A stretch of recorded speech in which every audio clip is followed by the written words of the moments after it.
नमस्कार, सिटी हलचल में आप सभी का स्वागत है। और हम आपको सबसे पहले बताते हैं कि चंडीगढ़ नगर निगम की शुक्रवार को अहम बैठक होने जा रही है। इस बैठक के बारे में जानकारी देते हुए चंडीगढ़ के मेयर रविकांत शर्मा ने कहा है कि बैठक में कोई अहम मुद्दे तो नहीं है, लेकिन वेंडर से संबंधित मुद्दे और कई ऐसे मुद्दे हैं जिन पर इस बैठक में विचार विमर्श हो सकता है, प्रस्ताव पारित हो सकता है। शुक्रवार को नगर निगम सदन की अंतिम बैठक होने जा रही है। इसके बाद फिर दिसंबर में चुनाव होंगे और चुनावों के बाद नए सदस्य चुन कर आएंगे। फिर जनवरी में मीटिंग होगी, लेकिन सदन की इस बैठक में क्या एजेंडे आएंगे, यानी शुक्रवार को जो मीटिंग होने जा रही है उसमें क्या एजेंडे आएंगे और लोगों को क्या राहत मिल सकती है, इसके बारे में मेयर रविकांत शर्मा से बात की गई, जिनका कहना था कि यह बैठक जरूरी है, लेकिन इसके बाद चुनाव होंगे और चुनाव के बाद जीतकर एक बार फिर भाजपा बहुमत में आएगी। एजेंडों पर चर्चा करते हुए उन्होंने कहा कि इस बार सदन में कोई खास एजेंडा नहीं है, लेकिन शहर की पार्किंग मार्केट एसोसिएशन चलाएंगे, इसको लेकर एजेंडा आएगा। यह तय किया गया है कि पार्किंग स्लॉट्स मार्केट एसोसिएशन चलाना चाहती है, जिन्हें वह पार्किंग स्लॉट्स दिए भी जा सकते हैं। इसके अलावा पार्किंग ठेकेदारों को कोई राहत मिलेगी या नहीं, इसका एजेंडा भी शुक्रवार को हाउस की मीटिंग में आने वाला है। इसके साथ ही रविकांत शर्मा ने विपक्ष पर जमकर निशाना भी साधा। उन्होंने कहा कि 5 सालों में कुछ नहीं किया, बल्कि जमकर हंगामा किया है, मीटिंग का बायकॉट करते रहे हैं, जिन्हें जनता सबक सिखाएगी। साथ ही मेयर ने कहा कि कांग्रेस ने पिछले 15 सालों में कुछ नहीं किया, जबकि भाजपा ने 5 सालों में बहुत कुछ शहर को कर दिखाया है। कांग्रेस द्वारा पिछली बार सदन की बैठक में लॉयंस कंपनी को ठेका दिए जाने को लेकर खूब हंगामा किया गया था। उन्होंने कहा कि लॉयंस कंपनी को फायदा पहुंचाने वाले दोषी अफसरों के खिलाफ कार्रवाई की जा रही है। वहीं पिछली बार सदन की बैठक में अब वह जांच के लिए हाउस में प्रस्ताव पास कर चुकी है। अब गवर्नर ही इस पर फैसला ले सकते हैं। हालांकि जब मेयर रविकांत शर्मा से यह सवाल पूछा गया कि वेंडरों के समाधान के लिए क्या किया गया, वेंडरों का कहना था कि वह इस वक्त भुखमरी की कगार पर हैं, तो इस पर मेयर ने कहा कि वेंडरों के लिए एक प्रपोजल जल्द ही तैयार किया जा रहा है और उन्हें सही जगह पर बिठाया जाएगा। जनवरी तक यह सारा काम पूरा हो जाएगा। चंडीगढ़ नगर निगम के लिए चंडीगढ़ भाजपा ने भी कमर कस ली है और चंडीगढ़ भाजपा इस बार अपने उम्मीदवारों को पीएम मोदी के नाम पर ही उतारेगी, यानी कि चंडीगढ़ में भाजपा पीएम मोदी के नाम पर ही वोट मांगेगी। यह जानकारी देते हुए चंडीगढ़ चुनावों के प्रभारी विनोद तावड़े ने बताया कि उनका प्रयास यही है कि लोगों तक जो विकास कार्य भाजपा ने किए हैं वह पहुंच सके, लोगों तक अपनी पहुंच बना सके। दूसरी बात यह है कि प्राइम मिनिस्टर नरेंद्र मोदी के नाम पर जो उम्मीदवार हैं वह जनता के बीच में जाएंगे और ना सिर्फ चंडीगढ़ नगर निगम द्वारा जो किए गए कार्य हैं उनको लेकर, बल्कि प्राइम मिनिस्टर नरेंद्र मोदी द्वारा जो काम किए गए हैं उनको लेकर जनता के बीच में भाजपा चंडीगढ़ जाएगी। दिसंबर में होने वाले चंडीगढ़ नगर निगम चुनावों में भाजपा इस बार फिर मोदी के नाम पर चुनाव लड़ेगी, जिस पर बीजेपी का नारा होगा चंडीगढ़ का साथ और चंडीगढ़ का विकास, चलो मोदी के साथ। यह कहना है भाजपा के राष्ट्रीय मंत्री और चंडीगढ़ नगर निगम के प्रभारी विनोद तावड़े का। भाजपा के पार्टी कार्यालय कमलम में पत्रकार वार्ता के दौरान तावड़े ने कहा कि इस बार निगम चुनाव में भाजपा बिल्कुल तैयार है और इसको लेकर जमीनी स्तर पर तैयारियां चल रही हैं। उम्मीदवारों का चयन होगा, उसको लेकर एक चुनाव संचालन समिति बनाई गई है, जिसे वह समिति तय करेगी कि किस उम्मीदवार को टिकट मिलनी चाहिए। इसके साथ ही उन्होंने यह भी कहा कि नगर निगम के चुनाव बहुत ही महत्वपूर्ण चुनाव है और भाजपा इसको लेकर कोई भी कोर कसर नहीं छोड़ेगी। विनोद तावड़े ने कहा कि 100% भाजपा इस बार फिर निगम पर काबिज होगी। यही नहीं, उन्होंने कांग्रेस और आम आदमी पार्टी पर भी जमकर निशाना साधा। उन्होंने आम आदमी पार्टी को कांग्रेस की बी टीम करार दिया और कहा कि आम आदमी पार्टी में जितने भी लोग गए हैं वह कांग्रेस से गए हैं, इसलिए कांग्रेस की बी टीम है, जिसका कोई आधार नहीं है। आम आदमी पार्टी में कोई भी ऑर्गेनिक नेता नहीं है, सभी नेता कांग्रेस से इंपोर्ट किए गए हैं। वहीं उन्होंने कांग्रेस पर भी जमकर निशाना साधते हुए कहा कि कांग्रेस पार्टी आज बड़े बड़े बिल्डर की पार्टी बनकर रह गई है। शहर में पैसे देकर वोट खरीदने की कोशिश कांग्रेस की तरफ से की जा रही है। पैसे के जोर पर चुनाव लड़े जा रहे हैं, जिसका जनता मुंहतोड़ जवाब देगी। चंडीगढ़ के चुनाव भारतीय जनता पार्टी के लिए एक महत्वपूर्ण चुनाव है और इस चुनाव की प्रक्रिया संगठन के तौर पे तो शुरू हो गई है। अधिकृत रूप में आने वाले कुछ दिनों में चुनाव आयोग शायद डिक्लेयर भी कर देगा। तो आज इस चुनाव प्रभारी के नाते या सह प्रभारी हमारी दीदी है, उनके साथ पिछले कुछ दिनों से हम चंडीगढ़ के संगठन, चंडीगढ़ की जनता, इससे कुछ बातचीत करते हुए चुनाव का काम शुरू किया है। इसमें सबसे पहले अभी हमने 85 लोगों की चुनाव संचालन समिति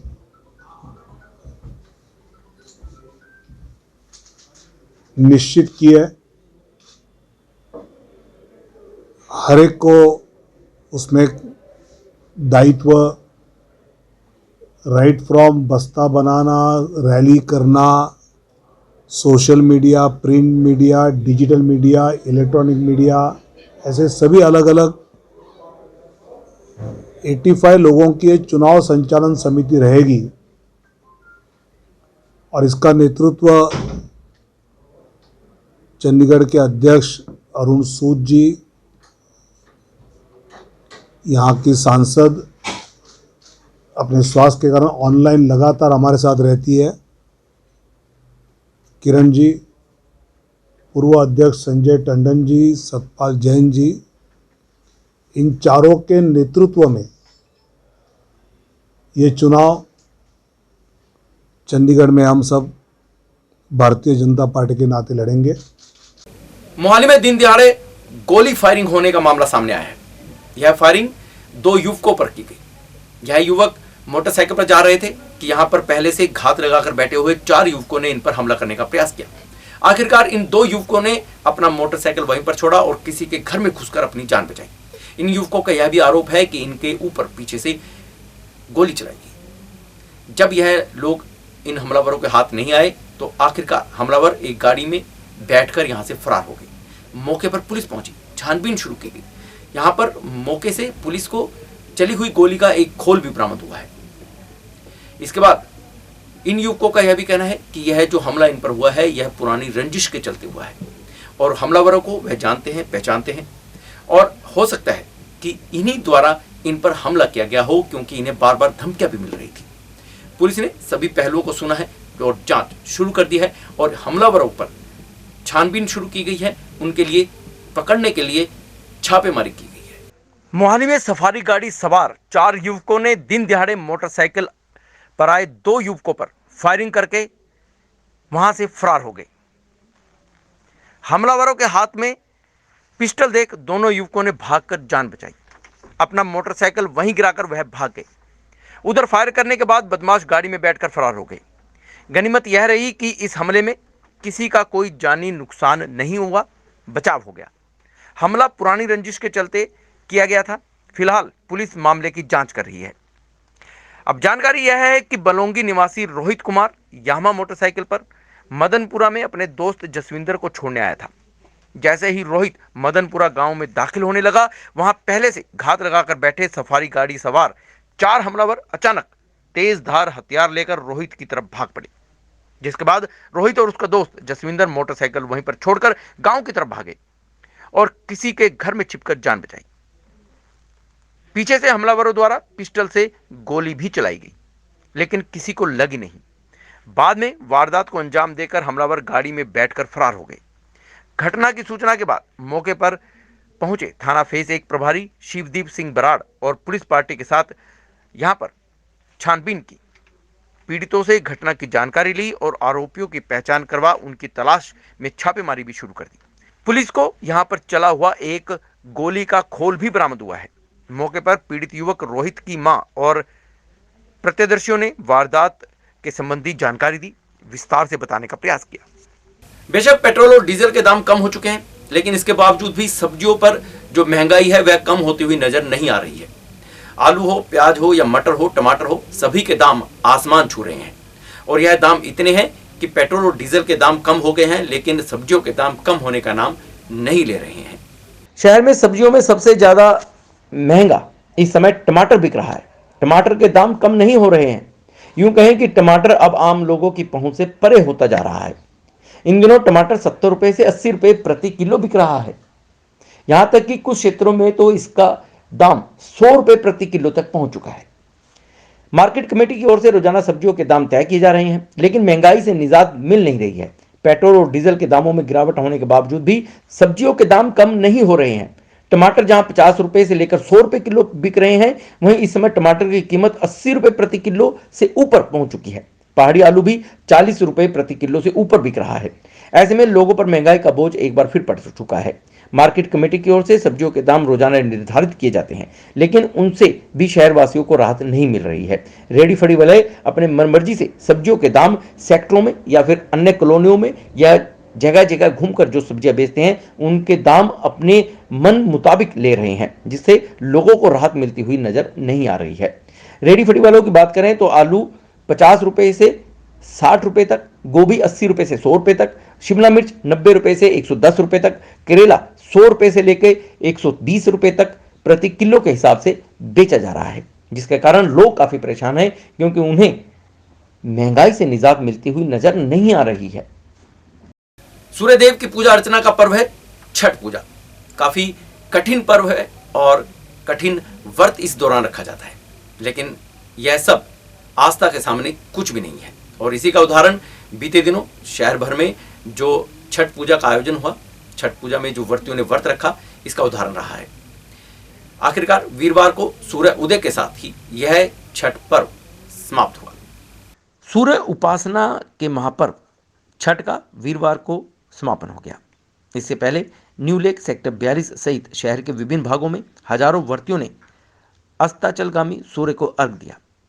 वीरवार को उगते सूरज को अर्घ देने के बाद पूजा संपन्न हो गई। इससे पहले सेक्टर 42 की न्यू लेक को भव्य और आकर्षक तरीके से सजाया गया था। वहीं वीरवार को सूर्य उदय होने के साथ ही अर्घ दिया गया और यह पूजा संपन्न हुई। शहर में कई स्थानों पर विभिन्न आयोजन किए गए थे, जहां पर पूर्वांचल के ज़्यादातर लोगों ने अपने आयोजन कर रखे थे और वहां पर सूर्य को उदय होते ही अर्घ दिया गया। 36 घंटे तक वर्ती रही महिलाएं या अन्य लोग इस अर्घ के बाद इस व्रत को संपन्न कर पाए। लोगों में उत्साह और खुशी देखने को मिली। इसी तरह चंडीगढ़ के गांव फैदा में भी एक आयोजन किया गया। यहाँ के गांववासियों द्वारा खुद यह आयोजन किया गया, जिसमें बड़ी संख्या में लोगों ने भाग लिया। यहाँ पर बनाए गए तालाब में महिलाएं सुबह तड़के खड़ी हुई और उसके बाद चढ़ते सूरज को अर्घ देकर पूजा को संपन्न किया। यहाँ पर लंगर का और खान पीन का विशेष इंतजाम किया गया था।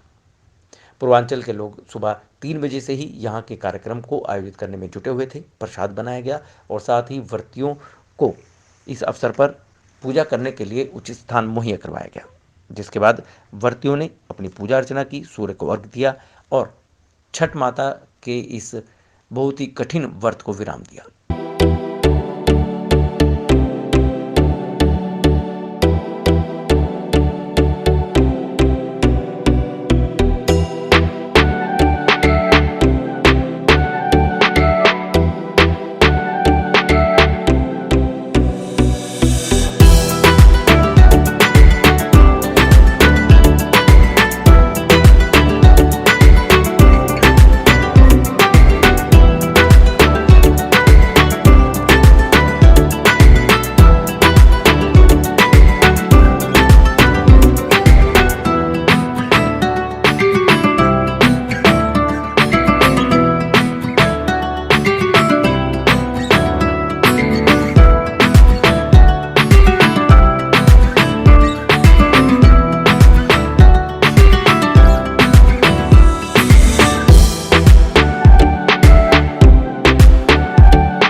36 घंटे तक चलने वाले इस विराम के अंतिम दिन सूर्य उदय होने के साथ ही अर्घ दिया गया और व्रत को विराम दिया गया। कई जगहों पर ऐसे आयोजन चलते रहे, गाना बजाना हुआ, नाच गाना हुआ और हर्षोल्लास के साथ यह पर्व मनाया गया। पूर्वांचल में इस छठ पूजा का बहुत ही महत्व है। मान्यता यह है कि यह पूजा अपने बच्चों के लिए, अपने घर परिवार में सुख शांति के लिए रखी जाती है और छठ माता की पूजा अर्चना के बाद उन्हें उनकी मनोकामना पूर्ण होने की पूर्ण उम्मीद रहती है। और पूर्वांचल के लोगों को इस पूजा पर अटूट विश्वास भी है, जिसका जीता जागता उदाहरण यहाँ पर विभिन्न जगहों पर आयोजित कार्यक्रम में देखने को मिला। आस्था इतनी बड़ी थी कि सुबह ठंड के समय भी महिलाएं पानी में खड़ी हुई नजर आई और सूर्य उदय होने के साथ ही अपने व्रत को विराम दिया।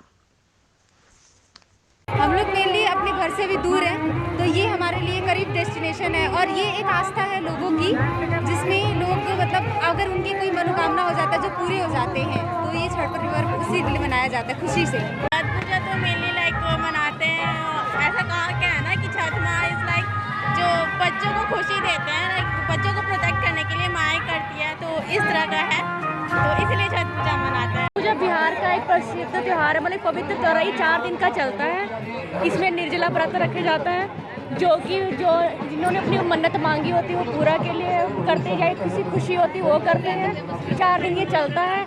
एक तो डूबते सूरज को अर्घ देते हैं, फिर सवेरे उगते सूरज को अर्घ देंगे, फिर उस पर कल व्रत हमारा कल पूरा हो जाएगा। यही व्रत है, जिसकी मनोकामना पूरी नहीं होती अपनी मनोकामना पूरी करने के लिए व्रत रखा जाता है। कभी मुश्किल व्रत क्यों माना जाता है? 3 दिन का व्रत होता है, 36 घंटों का व्रत होता है, उपवास रखना पड़ता है। अब 3 दिन बाद कल खाना खाते हैं सारे।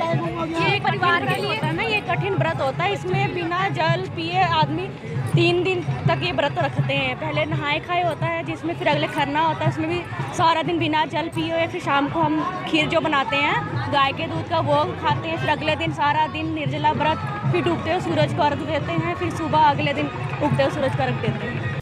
चंडीगढ़ के सेक्टर 17 में तिब्बतियन पटोला मार्केट आरंभ हो चुकी है। इसका उद्घाटन चंडीगढ़ नगर निगम की मेयर ने किया।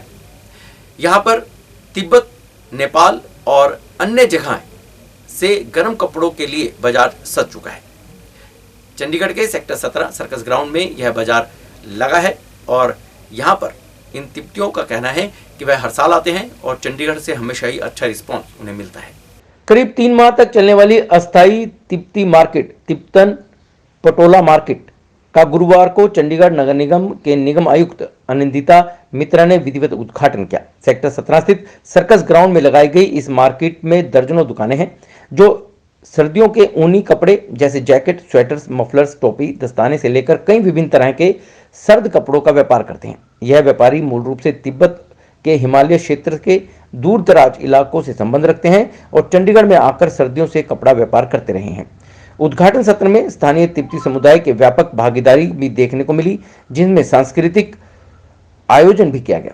तिब्बती मार्केट के दुकानदारों ने बताया कि गर्म वस्त्र उनके खुद के हाथों से तैयार किए गए हैं और कई नेपाल से तैयार किए गए हैं। तिब्बत के वस्त्र भी हैं जो आपको चंडीगढ़ में कहीं भी नहीं मिलेंगे और कई आइटम गर्म वस्त्र लुधियाना में उनके खुद के कारीगर तैयार करते हैं, जिसको आप चंडीगढ़ में दुकानदारों के पास नहीं पा सकते। सिर्फ उन्हीं के पास यह वस्त्र या उनके वाली क्वालिटी मिल सकती है। सर, मेरा नाम अंजलि है और मैं तिब्बतन मार्केट की तरफ से रिप्रेजेंट कर रही हूँ और जितना भी हमारे यहाँ पे सामान मिलता है वो अच्छा होता है और बाज़ार से सस्ता मिलता है। कमिश्नर मैम के यहाँ आने पे हम बहुत बहुत धन्यवाद है और आभारी हैं। Thank you. मैडम, कहाँ का माल होता है ये सर कुछ स्पेशली तिब्बत से ही होता है, तिब्बतन का अपना होता है और कुछ हम ऑल इंडिया हर जगह से जहाँ से हमें अवेलेबल होता है वहाँ से लाते हैं। कुछ आप खुद भी तैयार करते हैं? अभी प्रधान जी ने बोला। हाँ जी, कुछ जैसे हैंड निटेड होते हैं, हमारे खुद हैंडमेड होते हैं, सॉक्स वगैरह वो हम खुद बनाते हैं। तो ये थी शहर में घटित ऐसी खबरें जो हमने आपको बताने का प्रयास किया है। इसके अलावा यदि आप भी अपने शहर की खबरों को जानना चाहते हैं, अपने शहर की खबरों को बताना चाहते हैं, तो आपको सब्सक्राइब करना है रोशन भव। और रोशन भव में आप देख सकते हैं सिटी हलचल, city crime, city this week, सुविचार, रामलीला, शिवलीला और बहुत कुछ। तो इन सब के लिए आपको सिर्फ सब्सक्राइब करना है रोशन भव। तो मुझे यानी अमित रोशन को दीजिए इजाजत और देखते रहिए सिटी हलचल। नमस्कार।